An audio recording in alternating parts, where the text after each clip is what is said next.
ሰላም ጤና ይስጥልን ወዴት ያርት ሚዲያ ቤተሰቦቻችን እንደምን አላችሁ እንደምን ከረማችሁ እግዚአብሔር የተመሰገነ ይሁን እኛ ጋም ሁሉ ነገር ሰላም ነው ማለት ነው እንግዲህ ሳምንታችንን ሰዓታችንን ጠብቀን ዛሬም ወደናንተ አንድ እንግዳ ይዤላችሁ መጥቻለሁ ማለት ነው ከዛሬው እንግዳይ ደግሞ በጣም ብዙ ነገር እንማራለን ብዬ ተስፋ አደርጋለሁ እስከ ፕሮግራማችን ፍጻሜ ድረስ አብራችሁን ቆዩ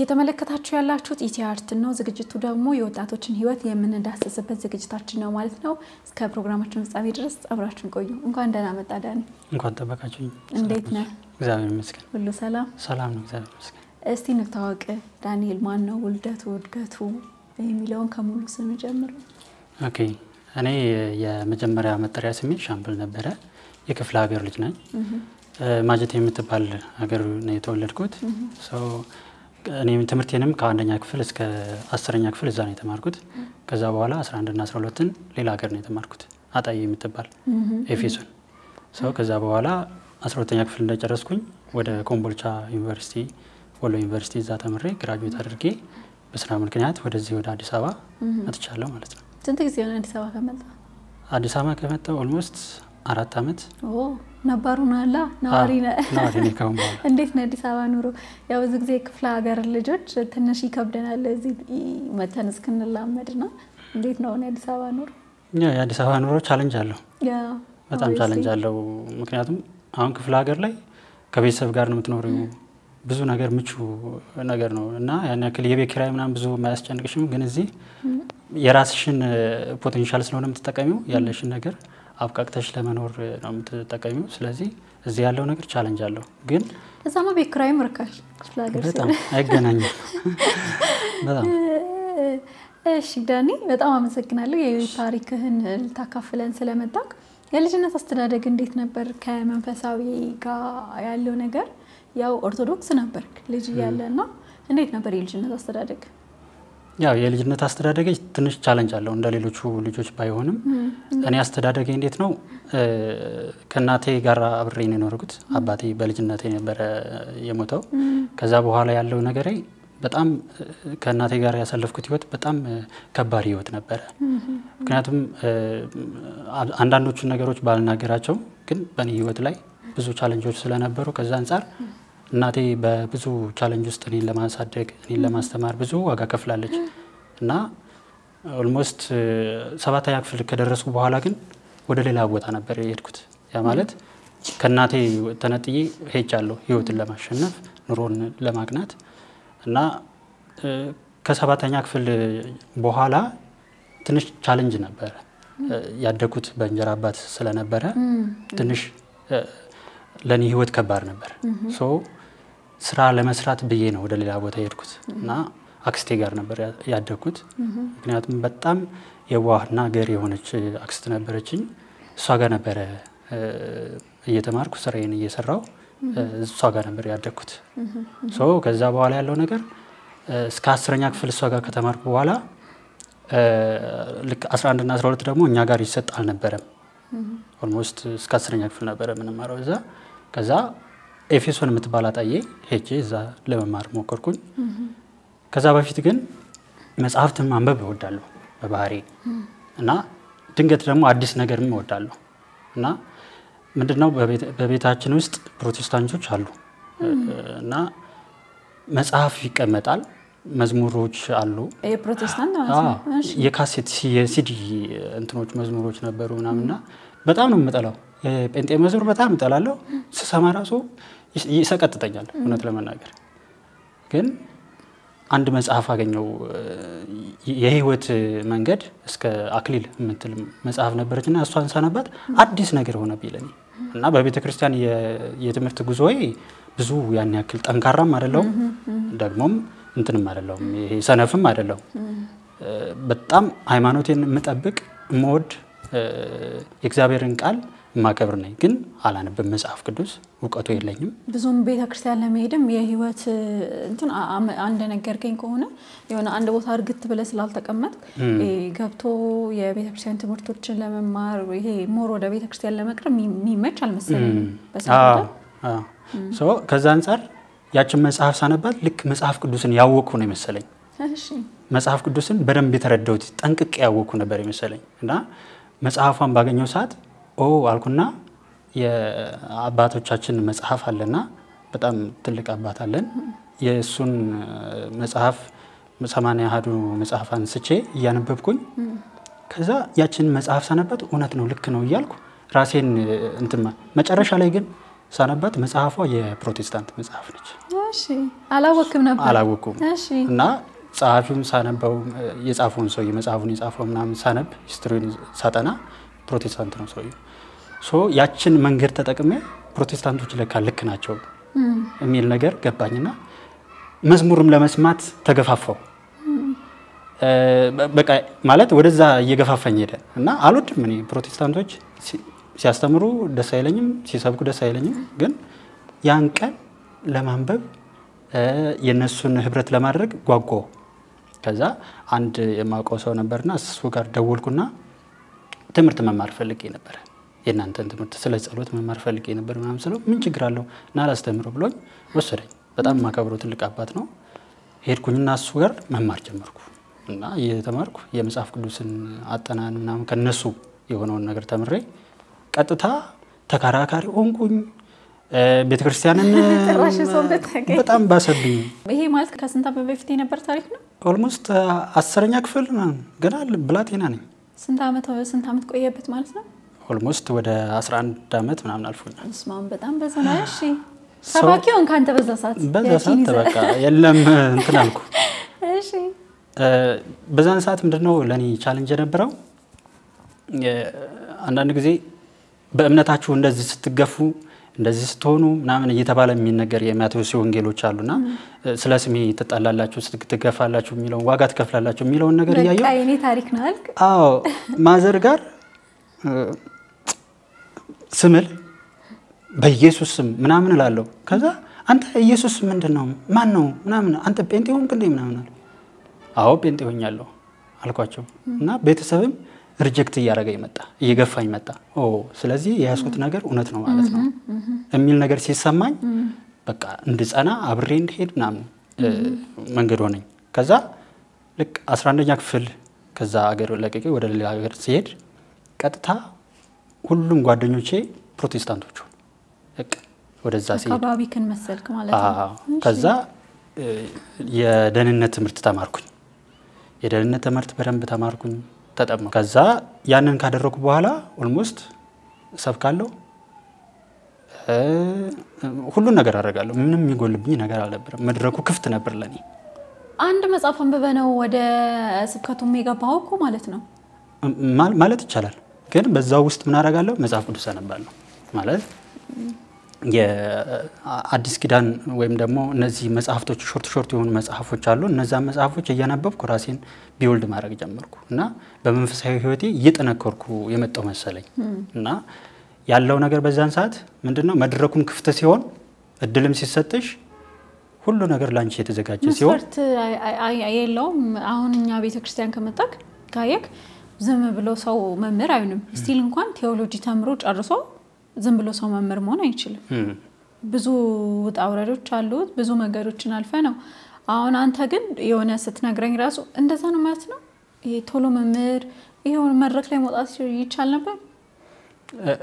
ምንድነው መሰለሽ አሁን በፕሮቴስታንቱ ዓለም ላይ አንድ ሰው መጽሐፍ ቅዱስ ጥቅስ የሚችል ከሆነ አይተሹ ቶሎ በራሱ ነገር ቢውልድ ካደረገ በትምህርት ራሱን ካሳደገ መድረኩ ክፍት ነው።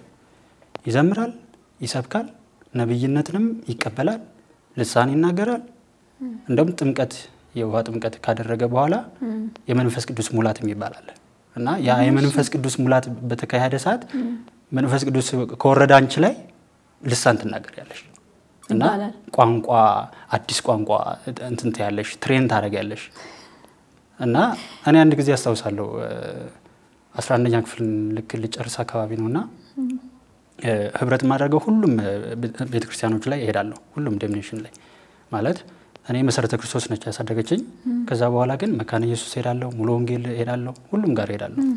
እና መካነ ኢየሱስ አንድ ጊዜ ኮንፈረንስ ነበርና መንፈስ ቅዱስን እየተቀበልኩት ያን ሰዓት ነው። ልሳን መናገር የጀመርኩት ያን ሰዓት ነው። እና ልሳን መናገር ማለት ግን ምን ማለት ነው? ምንድነው የምትናገረው? ልሳን መናገር ማለት አዲስ ቋንቋ ነው ከእግዚአብሔር ከአማርኛ ይሄ አሁን እኔ እናንተ ከምናወራው ሌላ ቋንቋ። ትርጉሙ አይገባንም። ትርጉሙ አይገባንም። ሳይገባ ግን እንዴት ነው የምታወራው? እንዴት ነው ትርጉሙ ሳይገባ የምታወራው? ግን በቃ ልሳን ነው ብለህ አምነህ ነው ተቀብለህ? ከመንፈስ ቅዱስ ነው የተቀበልነው ብለን ስለምናምን ራሳችንን ውስጣችንን ማሳመናለን። ግን ጥያቄ ይፈጥራል። ሶሻል ሚዲያ ላይ ምናምን አሁን የምናየው ይሄ የማይሰሙ ቋንቋዎች ምናምን እንደዛ ናቸው ማለት ነው? አዎ አይታወቅም። አሁን ሰሞኑን አንድ ጓደኛ ነበረኝና ኦንላይን ነው የሚያገለግለው ነብይ ነው እና እንደ ድንገት ሳልፍ አገኘሁትና ገብቼ ሰላም ልለው ፈለኩ እና እየጸለየ ስለነበር ዲስተርብ አላደርገው አልችልም እና በጣም ይጸልያል ሆነ ትርጉሙ ቢገባ ብዬ ከታች ጻፍኩለት እና ሰይጣን አንተ ሰይጣን ምናምን ውጣ ምናምን እያለ ይጸልያል።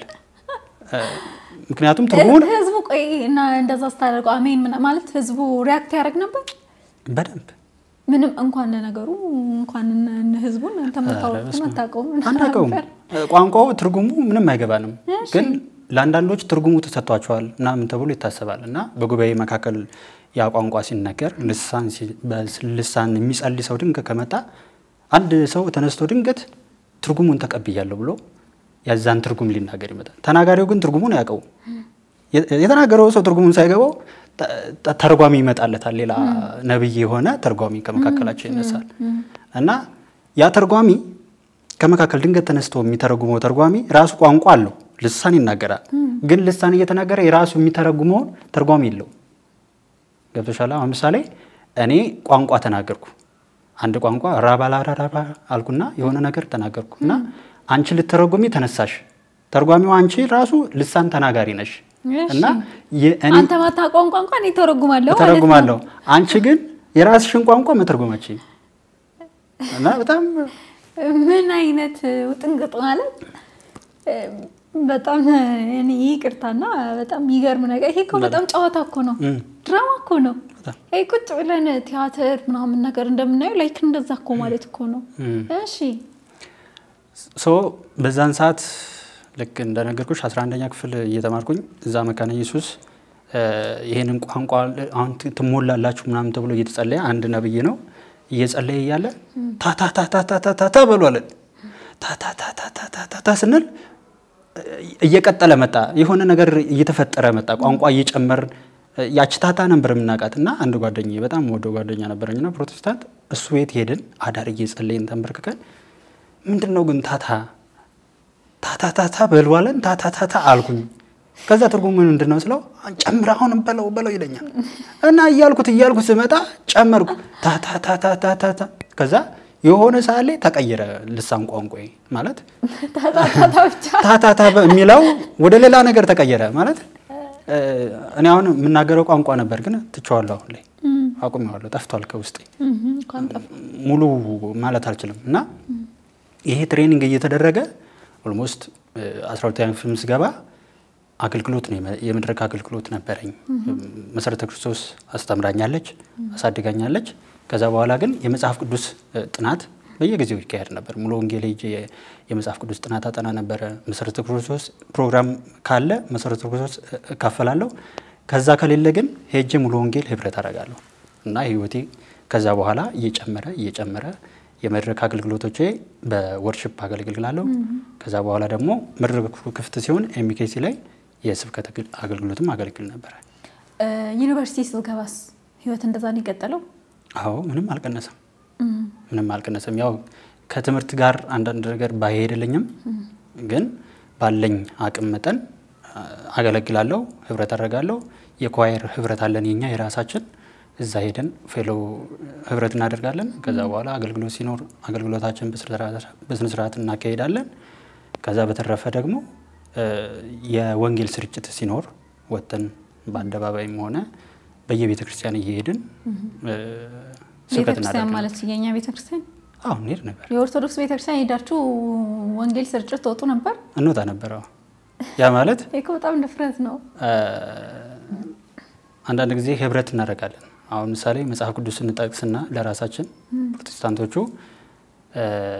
ጌታ ኢየሱስ ሁለት አድርጎ ደቀ መዛሙርቶችን እንደላካቸው ጀስት አንዳንዶቹን እንደ ጓደኝነት ይዘናቸው አንዳንዶቹን ደግሞ በዶርም ውስጥም እያወራናቸው በዚህ አጋጣሚ የሚሰሙ ካሉ በጣም ወደው አንድ ኦርቶዶክስ ጓደኛዬ ነበርና እሱ ወደ ፕሮቴስታንት እንዲመጣ ፍላጎቴ በጣም ሙሉ ነበር እና ያው አክራሪ ስለነበረ ማለት አንዳንዶቻችን የቃል ዕውቀትም ባይኖረን ግን ሃይማኖታቸውን የሚወዱ ስለነበሩ አሁንም ጸንተው የኖሩ ጓደኞች እንዳሉ አውቃለሁ 11 አመት ቀላል አይደለም በጣም በዛ ላይ በልጅነት ነው የገባበትና ኦልሞስት የእድሜህን ግማሽ አካል በዛ ቤት ነው ያሳለፍከው ማለት ይቻላል አይደል በዛ ቤት ደግሞ ያርክ ብዙ ነገር ታረግ ነበር እንዳልከው ስብከት ላይ ያለ ወንጌል ስርጭት መዝሙር ምናምን ብቻ ሁሉም ነገር ላይ ያለበትና ቀላል አይደለም ከቤተሰብ ጋር እንዴት ነው ተገናኛችሁ ይሄን 11 አመት ሙሉ ወይስ እንዴት ቀጠለ ከቤተሰብ ጋር ያለው ነገር እውነት ለመናገር ይወዱኛል ኦብቪስሊ እንደሚወዱኛ ቃለው ግን እንድመለስላቸው ነው ያንን ነገር የሚያደርጉት እኔ የሚገፉኝ እንድመለስላቸው እንጂ ጣልተውኝ ምናምን አይደለም አንድ አባታችን አለ በጣም መወደውና ሌሎችም ልጆች አሉ የሱ ልጆች አብሶ እና ፕሮቴስታንት ነው አንድ ወንድማችን ሶ በሱ ምክንያት ሪጀክት ያደርጋል ሪጀክት የሚያደርገው ከምን አንፃር ነው ከመውደዱ አንፃር እንዴት እኔና አባቱን አይሰማም እኔን እንዴት አባቱን አያከብርም ከሚል አንግል ነው እንጂ ሃይማኖቱ ገፊ ሆኖ ወይም ደግሞ ስለማይወዳቸው አይደለም ያንን የሚያደርጉት እና ይሄም ደካማ ጎን ቢኖርም አንዳንዶቹ አባቶቻችን ልክ ባይሆኑም ግን ቤተሰቦቼ በጣም ነው የሚወዱኝ እንድመለስላቸው ይፈልጉም ስለነበር በተመለስኩ ሰዓት ሁሉም ናቸው ደስ ያላቸው በጣም ከትንሽ እስከ ትልቅ ድረስ አይቀርቡ ሁሉም በደስታ ነው ምስክርነት ሲሰጡኝ የነበሩት እኔ ራሴ አሁን 11 አመት በፕሮቴስታንት ቤት የቆየ ልጅነቱን ያሳለፈ በዛ ላይ በጣም ብዙ ነገር ሲያደርግ የነበረ ሰው እንዴት ተመለሰ የሚለው ነገር እኔ በራሴ ራሱ ለማወቅ ቸኩያለሁ እንደው ምን እንዴት ሆኖ ነው ግን ከዛ ፊት አንድ ነጥብ ጥዬ ማለፍ እንፈልገው ነገር ብዙ ጊዜ ኦርቶዶክስ ነን እንላለን ግን ስለ ኦርቶዶክስ ብንጠየቅ ምንም ነገር ማናቅ በጣም ብዙ አለን ከዛ ደግሞ እንዳንተ የሆነች መጽሐፍ የሆነ ነገር ያነቡና ነው ኦርቶዶክስ እኮ ልክ አይደለችም ልክኛው ይሄ ነው ይላል በመሰረቱና በመጀመሪያ ሄዶ አልተማረም ኦርቶዶክስ ልክ ትሆን አትሆን የሚያውቀው ነገር ተአምር የለም እስካልተማረ ድረስ ላይክ መስቀል ብቻ አድርጎ ነው የሚሄደው ከዛ ያገኘሁት እኮ ምናምን ነገር ይላልና መጀመሪያ ያላችሁበት ቤት ያላችሁን ነገር ተማሩ ነው የሚባለው እኔ እኮ ቤቴን ለምሳሌ መኖርበት መኖሪያ ቤት አለ አይደለ መኖርበት መኖሪያ ቤት ያለውን ነገር ጥሩ ነገርን ሳላውቀው ምን ሳልለው ጎረቤት እጄ ነው ነገር ወይ obviously surprise ነው መሆኑ የራሴን የቤቴን ካላወቁት ማለት ነው ቁጭ ብዬ ግን ቤቴ ምን አለ ብዬ ቁጭ ብዬ ቤቴ ውስጥ ያሉትን እቃዎች የተለያዩ ነገሮች ሳይ ወይ እንደዚህ ደስ የሚል ነገር አለው እንደላለው ወደ ጎረቤትም ማለት ምክንያቱም የጎረቤት ነውና በጣም ብዙ ሰው ሚሳሳተው እዚህ ጋር ነው ወላጅም ደግሞ ትልቅ ኃላፊነት ያለው ልጅነት ላይ ነው ልጆች ልጅነት ላይ ነው ልጅነት መሰረት አለው አሁን ከልጅነት አንተ በጣም የጠነከረ የቤተክርስቲያን ትምህርት በተማረው የቤተክርስቲያን ውስጥ በታርጉ ኑሮ ይሄን ያህል ድረስ አትመጣም ነበር በእርግጠኝነት እና ልጆቻችሁን ጠብቁ ለማለት ነው እና ዳኒ እንዴት ለመውጣት አሰብክ ለመውጣት ያሰብኩበት ሐሳብ ምንድነው ዋናው ነገር ሚዲያ ላይ በጣም ብርቅ አይደለም ለኔ ያ ማለት ገና ኮቪድ በመጣ ሰዓት እኔ የቴሌግራም ቻናል የቴሌግራም ግሩፖች ነበሩኝ በዛ አጋጣሚ አንዳንዶቹንም መጥቀስ ባልፈልግም ግን እዛ ላይ ትምህርት ሰጥ ነበር አስተምር ነበር ለሙስሊሞች ኢቫንጀሊካል እንትንል ነበር ፕሮግራሞች አቀርብ ነበር እና ፕሮቴስታንት የሆኑትንም ሰብስቤ የማስተማርና ጸሎት የማድረግ እንትን ነበርን ኮቪድ ስለነበረ ይሄድሽ ቸርች ህብረት አታደርጊም የሆነ ቦታ ላይ ሄደሽ የሆነ ነገር ለማድረግ መጫወል ነበር እና ያን አጋጣሚ ተጠቀምኩት ምንድነው ግሩፕና ቻናል ከፍቼ ማስተማርና ህብረት ማድረግ ነበር የመጽሐፍ ቅዱስ ጥናት እንዲኖር ጸሎት እንዲኖረን እና አንዳንድ ነገር የህይወት ተሞክሮችን እንድናወራበት ግሩፕ ክሬት አድርጌ ነበር እና እነዛ ግሩፖች ለኔ ጥሩ ቻሌንጆች ሆኑኝ ማለት ዕውቀት እንድቀስም ከአንዳንዶች ጋርም ንጽጽር እንድሰራ አቅሙን መንገድ ፈጠረልኝ ከዛ በኋላ ቲክቶክ ፕላትፎርም በመጣ ሰዓት እዛም ላይ ጆና ያደረኩኝና አብሬ እዛ ህብረት እያደረኩኝ ንጽጽር እየሰራው ከዛ አንድ ወቅት ላይ መዝሙር ያሬድ ታውቁት እንደሆነ መዝሙረ ያሬድ በጣም ማከብረው ትልቁ አባቴ ማለት እችላለሁ። ምክንያቱም በዛን ሰዓት ንጽጽር በማድረግ ሰዓት ስለ ሥላሴ ነበረ ትምህርቱ ነገረ ድነት ላይ ነበረ እና የኢየሱስ ክርስቶስን ባህሪ እንግዲህ በፕሮቴስታንቱ ዓለም እንደምናውቀው የኢየሱስ ክርስቶስ ባህሪ ሁለት ባህሪ አለው ተብሎ ይታሰባል። በኦርቶዶክስ ቤተክርስቲያን ደግሞ አንድ ባህሪ እንዳላት በደንብ ጠንቅቀው ክርክር ስናደርግ ዲቤት እያደረግን ከዛ ልቤ ደንዳና ነው ማለት እንደነገርኩሽ መጀመሪያ ከዚህ እምነት ወጥቼ ወደዚህ ስመጣ የሆነች ነገር በራሴ መንገድ ነው ራሴ ተርጉሜ ራሴ ተቀብዬ ራሴ ነኝ ያኛውን ወደዛኛው የገባሁት ሰው በዚህም ሰዓት ዲቤት በማድረግ ሰዓት ቀጥታ ይመጣብኝ ምንድነው ከሱ ጋር እያደረኩኝ ልቤ ደንዳና ነው ግን ለብቻዬ ሲሆን ጥያቄ ይፈጥርብኛል።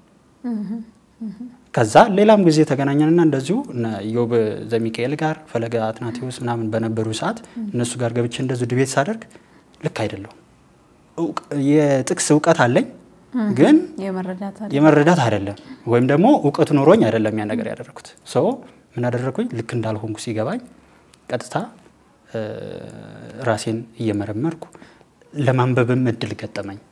ከዛ በወቅቱ ትንሽ የመኪና አደጋ ደርሶብኝ ስለነበረ ፕላትፎርሙን ትቼ የራሴን ህይወት በቃ ህመም ላይ ስለነበርኩ ዝም ብዬ ነበር የሆነ ወቅት ላይ ዲቤት ማላረግም መጽሐፍ ቅዱስም ለማጥናትም ቸርችም ህብረት ለማድረግ ብዙ አልተመቸኝም ዝም ያልኩበት ወቅት ነበር።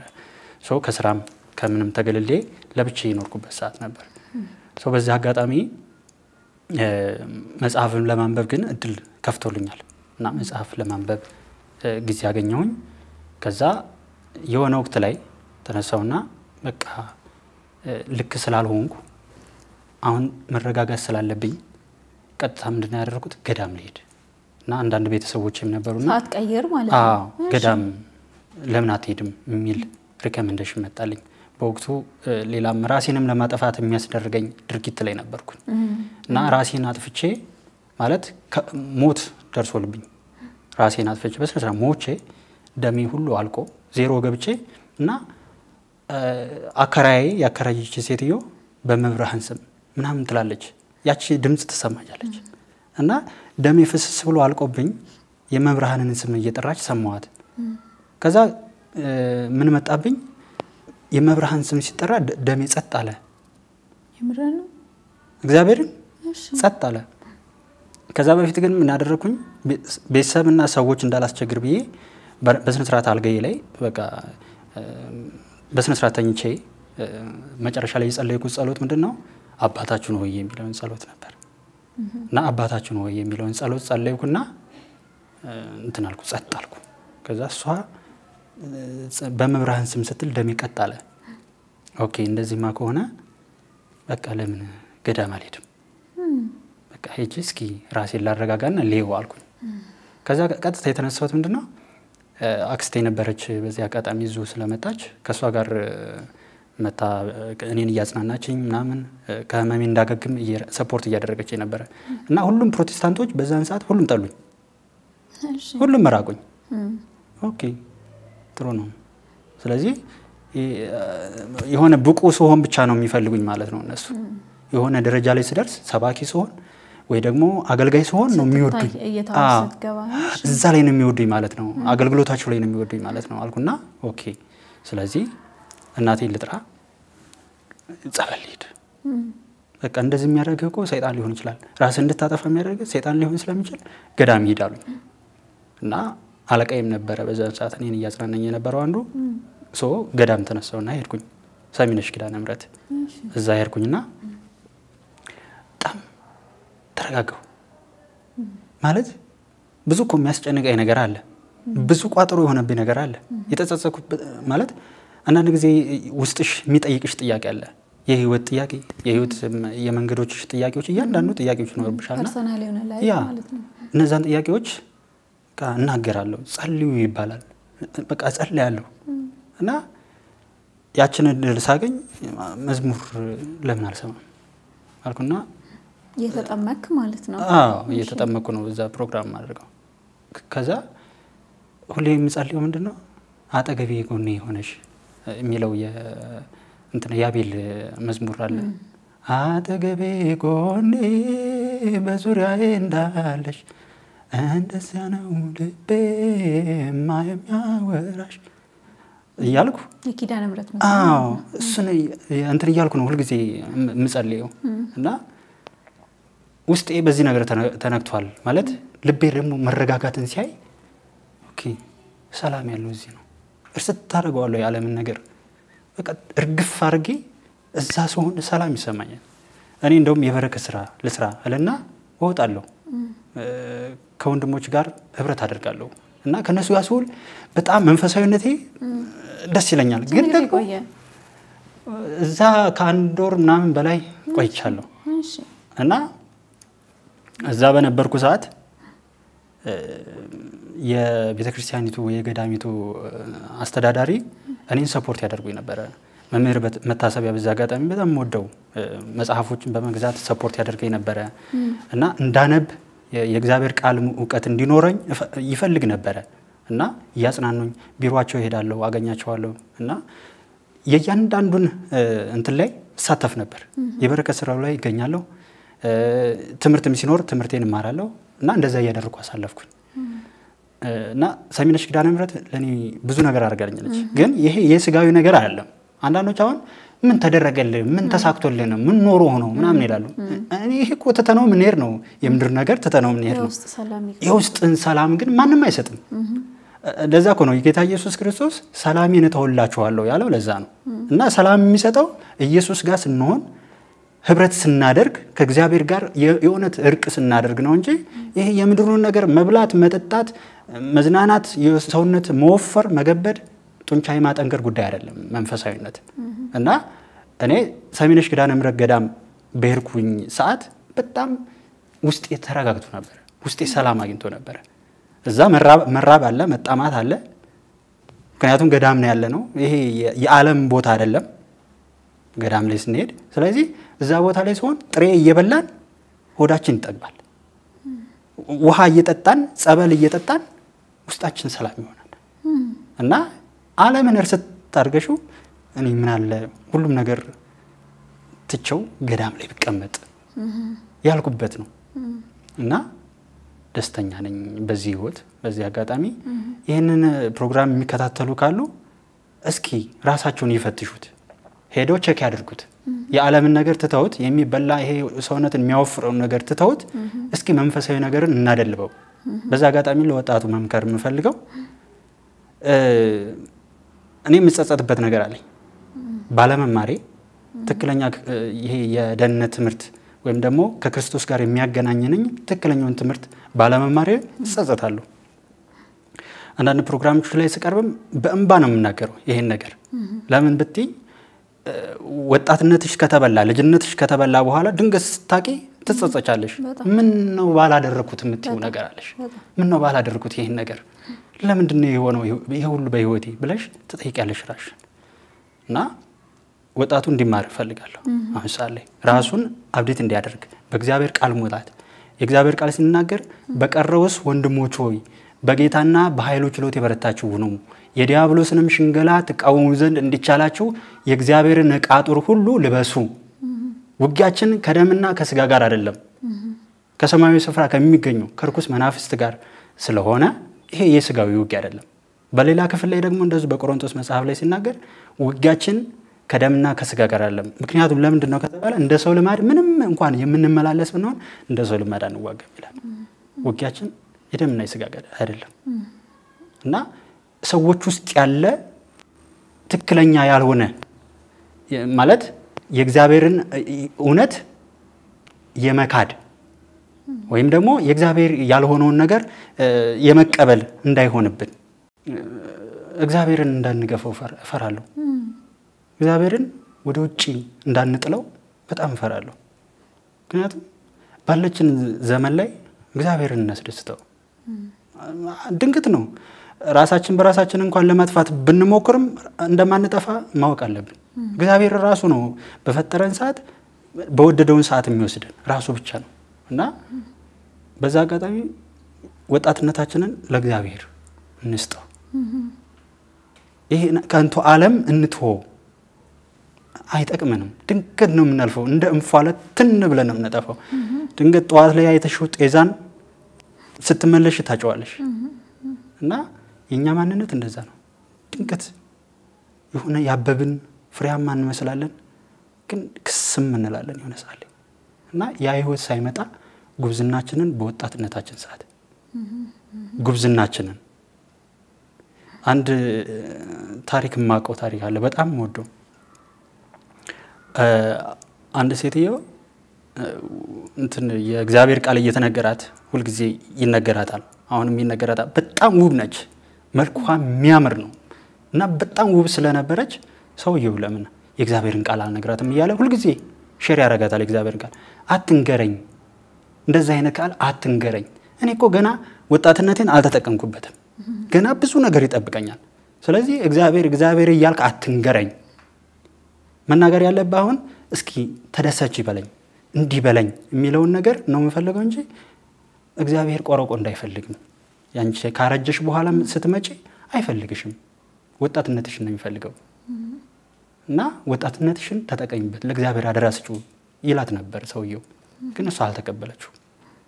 እና አደራ እምላችሁ ይሄ ወጣትነታችሁን ጉብዝናችሁን ሰዓት ሳንደክም ለእግዚአብሔር ፍሬያማ ህይወታችንን እንስጠው። ፍሬም እናፈራበትን ዘመናችንን እንስጠው። እኔ የተጸጸኩበት ነገር እናንተ ላይ እንዳይደርስ፣ እኔ ያልተማርኩበት ዘመን እናንተ ላይ እንዳይደርስ። አሁን በሶሻል ሚዲያ ላይ የሚያገልግሉ ወንድሞችን አያቸውና እነ ዮአድን አያቸዋለሁ፣ እነ ጋዲሳን አያቸዋለሁ። በጣም ደስ ይሉኛል። ወይ ምን አለ የእግዚአብሔርን ቃል በዛን ዘመን እንደዚህ ተምሬ ቢሆን። አሁንም የመማሩ እድል አለ፣ ግን በቃ ጸጸታለሁ፣ አለቅሳለሁ። ቤቴ ስገባ አለቅሳለሁ። አደባባይ ላይ ላላለቅስ እችላለሁ፣ ግን ቤቴ ስገባ አለቅሳለሁ። ለምንድን ነው የማለቅሰው? ባለመማሬ የእግዚአብሔርን ቃል ባለማወቄ በጣም ይጸጽተኛል።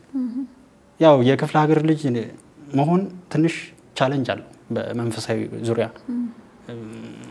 ምናልባት ይሄን ፕሮግራም የሚከታተሉ ካሉ ይሄ ገጠሩማው ክፍል ላይ ክፍለ ሀገሮች ላይ የእግዚአብሔርን ቃል በስነ ስርዓት ቢያስተምሩ እምር አሁን ስለ አምስቱ አዕማደ ምስጢራት በስነ ስርዓት ትክክለኛ ትምህርት ቢሰጥ ነገረ ድነት ላይ ነገረ ክርስቶስ ላይ ያለውን ነገር በስነ መሰረት ያለው ትምህርት ቢሰጥ ሞሮፍ ምክርን እሰጣለሁ በዚህ ሰዓት። እና ይሄን ነው ማለት የምፈልገው ለወጣቱ መምከር የምፈልገው።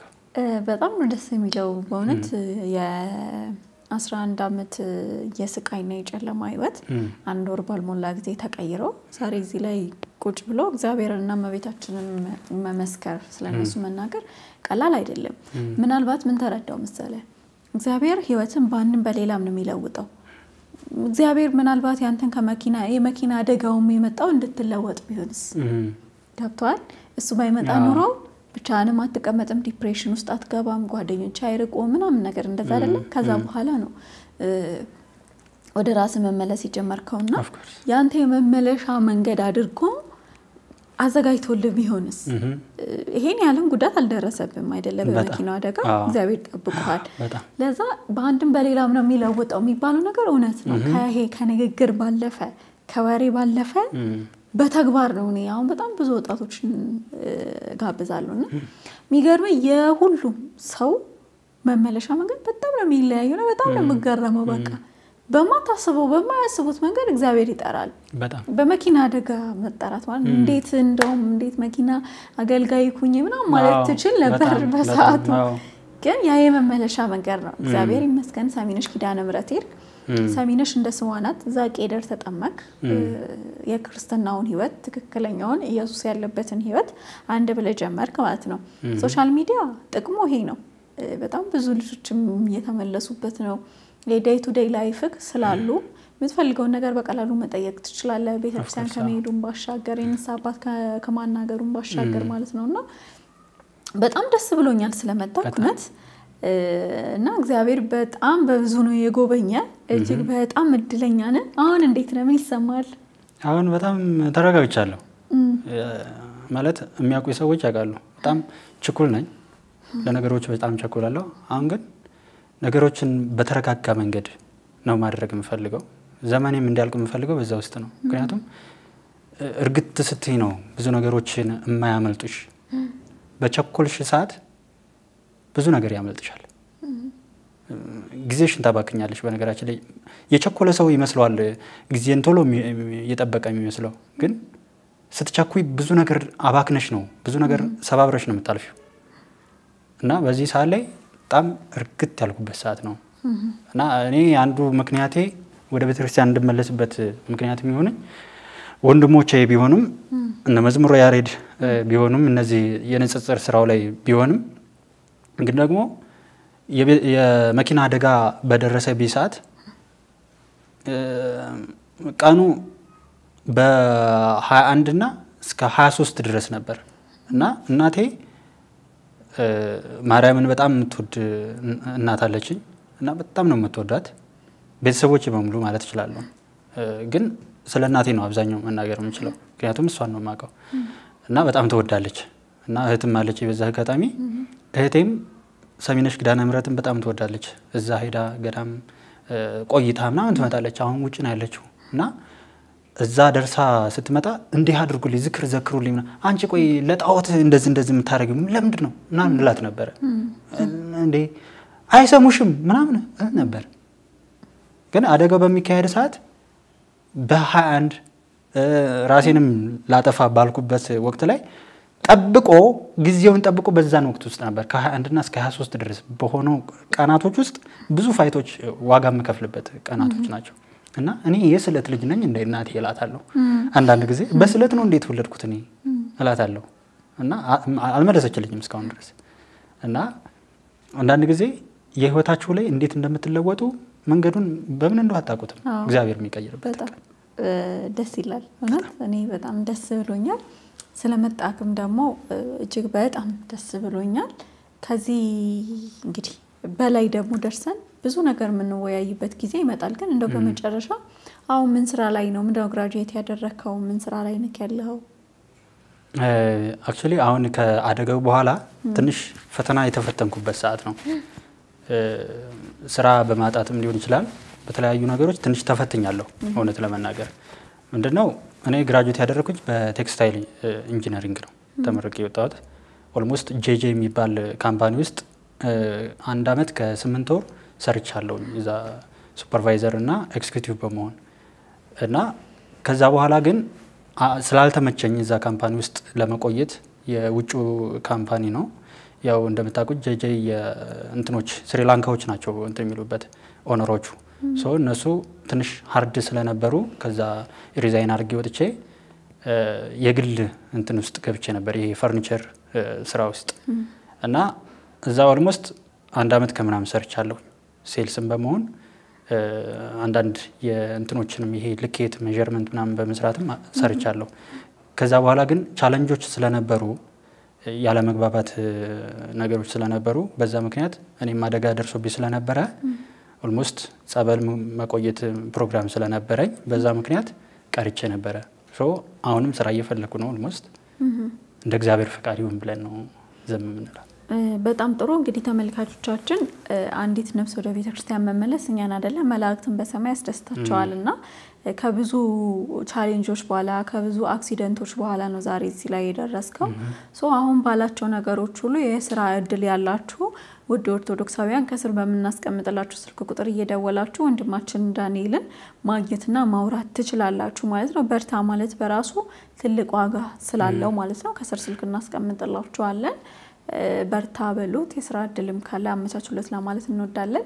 እውነት በጣም አመሰግናለሁ እዚህ ድረስ መጥተህ ይሄን ቆንጆ የሆነ ኢንተርቪው ከኔ ጋር ስላደረክ በጣም አመሰግናለሁ። እግዚአብሔር ያክብርልኝ። አሜን። እኔም በጣም ነው የማመሰግነው ለዚህ ሚዲያ ተጋባዥ አድርጋችሁ እንደ እንግዳ አድርጋችሁ አክብራችሁ ስለተራራችሁ በጣም አመሰግናለሁ። እግዚአብሔር ደግሞ የተሻለ ቦታ ላይ አድርሶክ በሌላ ፕሮግራም እንድንገናኝ ያድርገን። እንዴ ታዲያ በዚህ ቋርጠን እንዴ